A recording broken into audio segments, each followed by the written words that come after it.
Okay, so I apologize.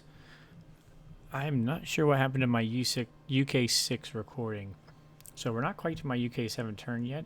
Germany still has to go, but I was just working back on my videos and I cannot find my UK6 recording at all.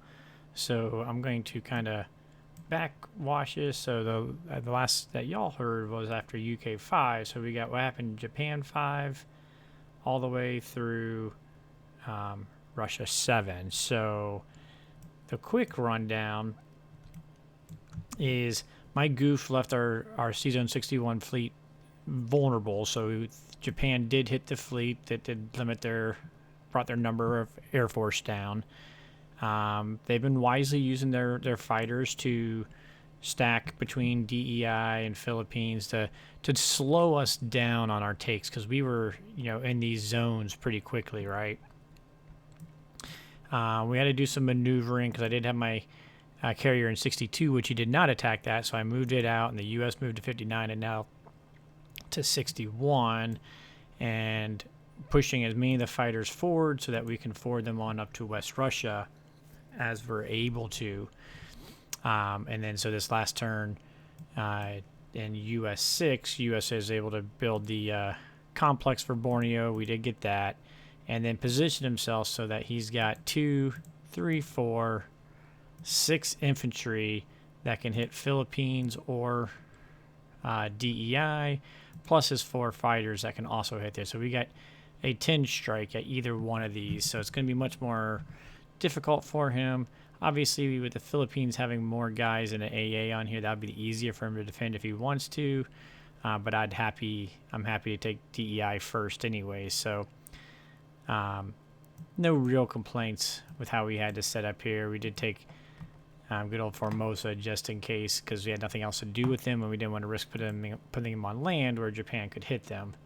So we just put them there for now.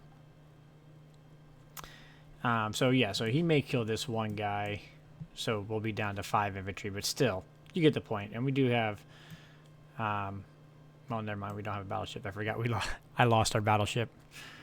That one turn was just such a bad goof by me.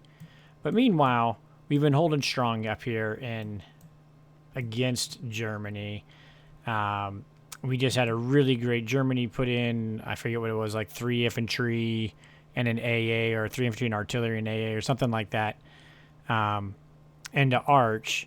So we had to take it, but with the AA, and he had 3 infantry down here in Ukraine, we decided to go infantry, artillery, 2 fighters here, and then go 4 infantry, 2 artillery into Arch. And we actually took that and had no losses at all. So yeah, he had 3 infantry and AA up there. So we took it with no losses at all up there, which was really, really nice.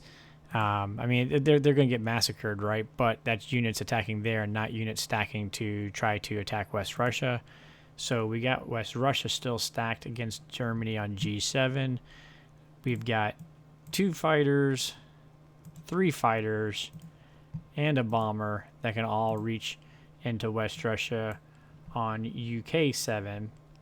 Unfortunately, I forgot to remind my Russian counterpart, or my Russian teammate, to build 1 infantry here, so Germany can kill the AA for free, unfortunately, either between his bombers or his fighters. So a slight slip by us, but we're still, the fact that we're still got West Russia stacked in a KJF on G7 is a good sign for us, especially since we got Borneo capped already. So moving along, he's going to be moving in 12, 13, 2 build, 14, 15. He can move 1 more guy in, so they can move 16 units potentially into attacking West Russia territory next turn. But we're going to have, like I said, 3 fighters, 6 here. We got 6 up here, so that's 12. So we got 12 units from Russia that can move into there. And even if he killed the artillery square and fair, and we've got 3 fighters, so we'll have 15 going into there. So we're hoping we're still going to be able to hold West Russia against a G8 as well. That's the the hope. We'll see how that plans out. Obviously, because we're focusing on flying just the fighters directly from UK into West Russia, we haven't been able to build a fleet yet, but we did this last turn be able to build 2 U.S. destroyers.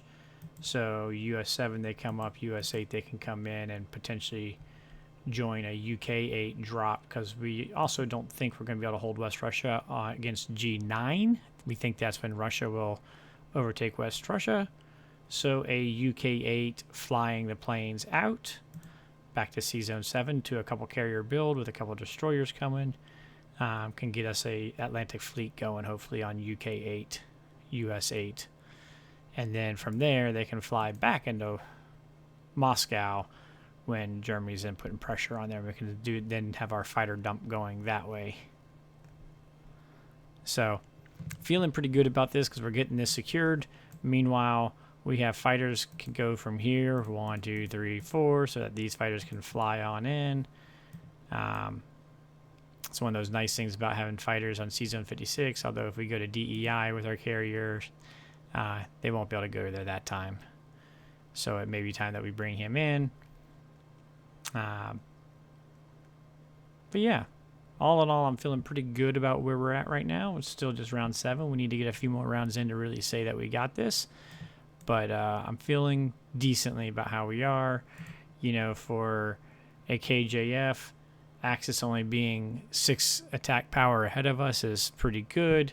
And they're getting low on income. The income is shrinking quickly now for the Axis powers. So that's how we sit right now. I'll log back in for my UK 7 turn after Germany goes. You know, how they handle Arch is really going to determine if we can keep West Russia stacked or not.